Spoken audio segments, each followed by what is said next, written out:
2017లో ఒక friends group న్యూజిలాండ్లోని ఫారెస్ట్లో నడుచుకుంటూ ఒక సీక్రెట్ స్విమ్మింగ్ స్పాట్ వైపు వెళ్తున్నారు.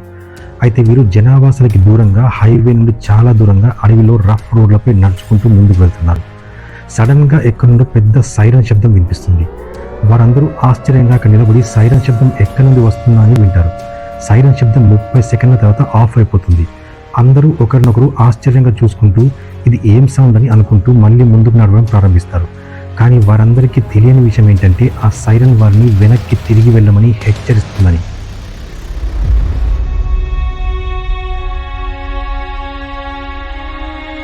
గ్లోబల్ చాట్స్ తెలుగు ప్రేక్షకులకి స్వాగతం.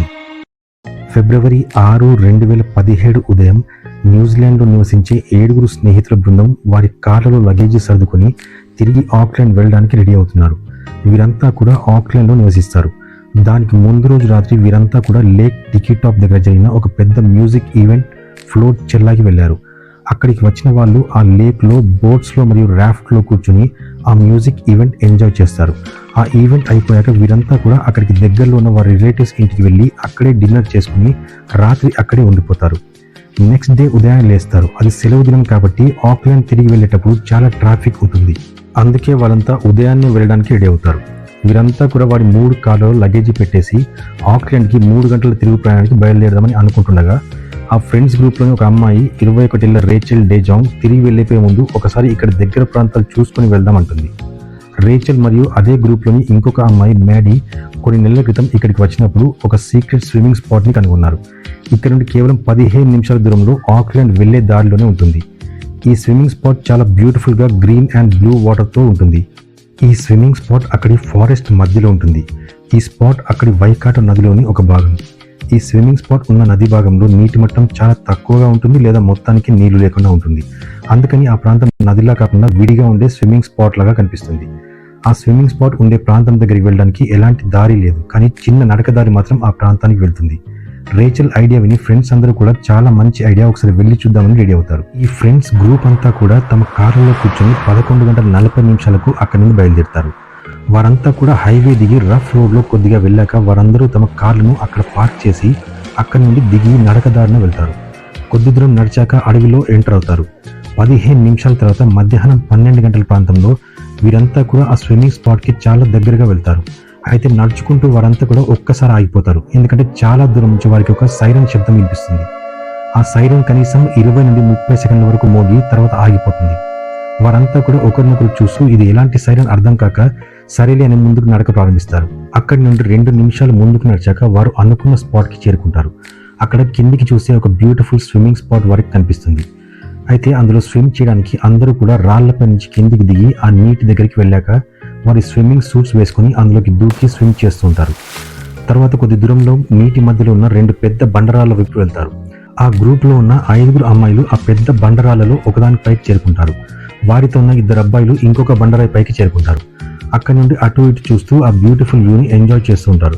అయితే మళ్ళీ 11:55 అడవిలో మళ్ళీ సైరన్ పెద్దగా మోగడం స్టార్ట్ అవుతుంది. వీరందరూ నడుచుకుంటూ వస్తుండగా మోగిన సేమ్ సైరన్ సౌండ్ మళ్ళీ పెద్దగా మోగుతుంది.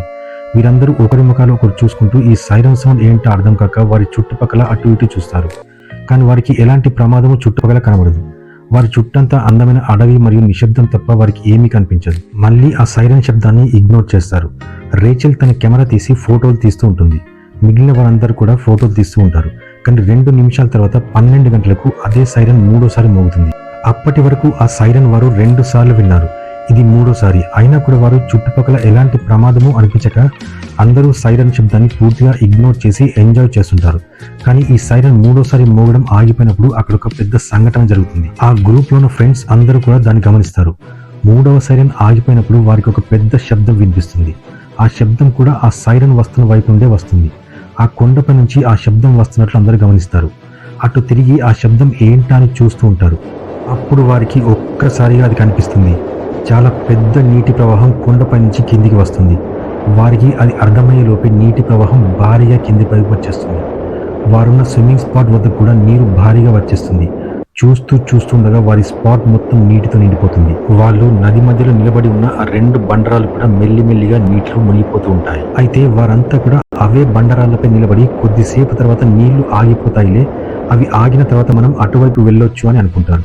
అయితే కొన్ని నిమిషాల్లోనే వాళ్ళు నిలబడి ఉన్న బండరాలు మొత్తం మునిగిపోతాయి. నీటి ప్రవాహం ఎంత వేగంగా ఉందంటే వాళ్ళు ఆ బండరాలపై నిలకడగా నిలబడలేకపోతారు. అయితే వారికి అప్పుడు అనిపిస్తుంది, మనం తొందరగా ఈ బండరాలపై నుంచి అటువైపు వెళ్ళకపోతే ఈ నీటి ప్రవాహంలో కిందికి కొట్టుకుపోతామని.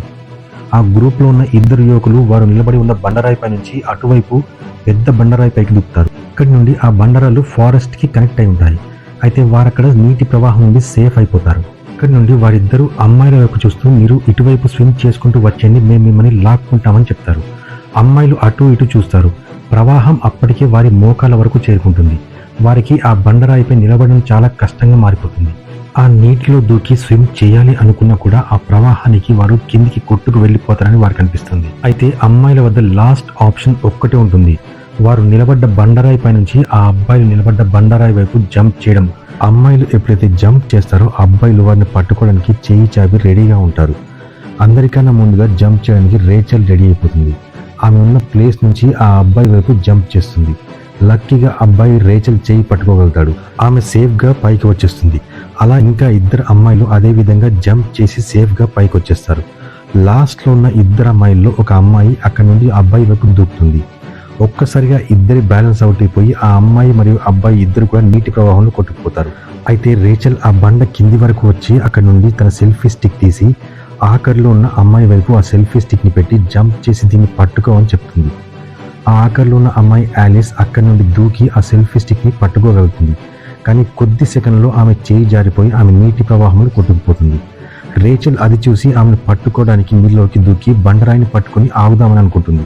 కానీ ఆమె అనుకున్నట్టు జరగక వారిద్దరూ నీటి ప్రవాహంలో కొట్టుకుపోతారు. వీరి దురదృష్టం ఏంటంటే వీరు అక్కడికి స్విమ్ చేయడానికి వచ్చిన 2 వారాల ముందు అక్కడ ఒక వార్నింగ్ సైన్ బోర్డ్ ఉండేది. దానిపై ఇక్కడ వార్నింగ్ సైరన్ వినిపించినప్పుడు తక్షణమే కొండపైకి ఎక్కి వెళ్ళిపోండి అని హెచ్చరిక రాసి ఉండేది. ఆ వార్నింగ్ సైన్ బోర్డ్ని ఎవరో దొంగిలిస్తారు. వారు వచ్చిన ఆ మట్టి రోడ్లో స్టార్టింగ్లోనే ఆ వార్నింగ్ సైన్ బోర్డ్ ఉండేది. అయితే ఈ 7 ఫ్రెండ్స్ గ్రూప్ అక్కడికి స్విమ్ చేయడానికి వచ్చినప్పుడు అది ఎంత ప్రమాదకరమైన ప్లేస్ వారికి అప్పుడు అర్థం కాలేదు. కానీ వీరు స్విమ్ చేసిన ఆ స్పాట్ అంత ప్రమాదకరమైనది కాదు. కానీ దాని ప్లేస్ ఎక్కడైతే ఉందో అక్కడ నుండి 65 అడుగుల ఎత్తులో ఒక డ్యామ్ ఉంది. ఆ డ్యామ్ గేట్లు రోజుకి 2 లేదా 3 సార్లు ఓపెన్ చేస్తారు. అందులో నుండి సెకండ్కి 20,000 గ్యాలన్ల నీరు కిందికి వస్తుంది. ఆ భారీ నీటి ప్రవాహం చాలా ఫాస్ట్గా కిందికి వస్తుంది. ఈ గేట్లు కేవలం 15 నిమిషాలు మాత్రమే తెరవబడతాయి. అక్కడికి వచ్చిన టూరిస్టుల కొరకు మాత్రమే ఆ డ్యామ్ గేట్స్ తెరవబడతాయి. ఈ డ్యామ్ కట్టక మునుపు దాని ప్రవాహం ఎలా ఉండేదో అని చూపించడానికి. ఫిబ్రవరి 6, 2017న ఈ డ్యామ్ గేట్స్ మధ్యాహ్నం 12 గంటలకు తెరవాల్సింది. అందుకని 3 సార్లు వార్నింగ్ సైరన్ మోగించి డ్యామ్ గేట్స్ తెరవబడుతున్నాయి అని హెచ్చరించి, చుట్టుపక్కల ఎవరైనా ఉంటే ఎత్తైన స్థలంలోకి వెళ్ళిపోవాలి అని హెచ్చరిక కోసం సైరన్ మోగుతుంది. కానీ అక్కడికి వచ్చిన ఆ 7 ఫ్రెండ్స్ గ్రూప్కి ఈ విషయం గురించి అస్సలు ఐడియా లేదు. డ్యామ్ గేట్స్ ఎప్పుడైతే ఆ 12 గంటల స్పిల్ తర్వాత క్లోజ్ చేశారో 3 ఫ్రెండ్స్ ఎవరైతే సేఫ్గా బండపైకి వచ్చేసారో వారు మిగతా 4 స్నేహితుల కోసం ఎవరైతే ఆ ప్రవాహంలో కొట్టుకుపోయారో వారి కోసం వెతకడం ప్రారంభిస్తారు. అయితే ఆ 4లో 3 సురక్షితంగా దొరికిపోతారు. కానీ ఆ 4లో ఒక అమ్మాయి ఎవరైతే ప్రవాహంలో చనిపోయిందో ఆమెను రేచల్ డేజాంగ్. ఈ స్విమ్మింగ్ స్పాట్కి వెళ్దామన్న ఐడియా కూడా రేచల్ ఇచ్చింది. ఇంకో విషయం ఏంటంటే ఆమె సురక్షితంగా ప్రవాహం నుండి బయటపడ్డా కూడా మళ్ళీ తన ఫ్రెండ్ రక్షించడానికి నీటిలోకి దూకి ప్రవాహంలో కొట్టుకుపోయి ప్రాణాలు కోల్పోతుంది. ఈ సంఘటన తర్వాత అక్కడ ఫెన్సింగ్ పెట్టి వార్నింగ్ సైన్స్ కూడా చాలా చోట్ల పెట్టడం జరిగింది. ప్రజలు ఈ వైకాటో రివర్ దగ్గరికి వెళ్లకుండా ఆపడానికి. ఎందుకంటే ఇప్పటికీ ఆ డ్యామ్ గేట్స్ ప్రతిరోజు తెరుచుకుంటాయి. కానీ ఎన్ని సైన్ బోర్డ్స్ పెట్టినా కొంత మాత్రం రహస్యంగా అక్కడికి స్విమ్ చేయడానికి వెళ్తూనే ఉంటారు. ఇదే కాకుండా మెక్సికోలోని ఈ రిసార్ట్లో చాలా భయంకరమైన సంఘటన కూడా జరిగింది. ఈ సంఘటనపై ఆసక్తికరం వీడియో చేశాను. మీరు ఇక్కడ క్లిక్ చేసి ఇప్పుడే చూడొచ్చు. నా వీడియోస్ కనుక మీకు నచ్చినట్లయితే లైక్ అండ్ షేర్ చేయండి. ఇలాంటి ఎన్నో ఆసక్తికరమైన వీడియోస్ కోసం మా గ్లోబల్ చాట్స్ తెలుగు ఛానల్ని సబ్స్క్రైబ్ చేసుకోండి. మళ్ళీ ఒక అద్భుతమైన వీడియోతో మీ ముందుంటాను. అంతవరకు సెలవు. నమస్కారం. Thanks for watching.